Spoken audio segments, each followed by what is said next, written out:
ঘটনার সাথে সম্পৃক্ত যারা তাদেরকে খুঁজে বের করার আইনি দৃষ্টান্তমূলক শাস্তি দেওয়া হোক, দায়িত্ব এবং দৃষ্টান্তমূলক শাস্তির দরকার। কিন্তু বিষয়টাকে সার্বিকভাবে সবাই যেন সহযোগিতা করে এটাই আমি কামনা করছি, তাহলেই পরবর্তীতে আর এই ধরনের ঘটনা ঘটবে না।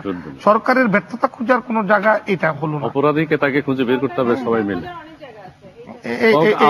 আপনাদের চারজনকে অনেক ধন্যবাদ। আমার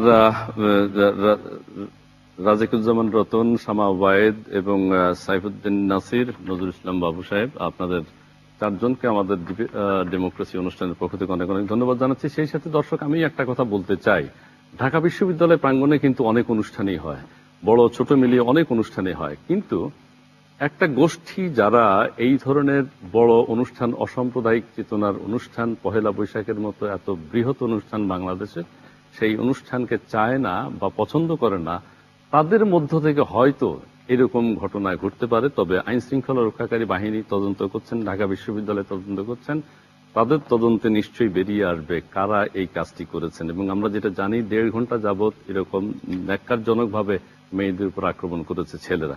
এই ছেলেদের শুভবুদ্ধির উদয় হোক, নৈতিকতা অবক্ষয় থেকে ছেলেরা মানুষের মতো মানুষ হোক, ছাত্ররা মানুষের মতো মানুষ হোক, সেটি আমরা চাই।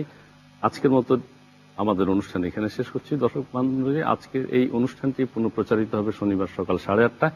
আপনারা যে যেখানে আছেন, দেশে কিংবা দেশের বাইরে, আপনারা সবাই ভালো থাকুন। ধন্যবাদ।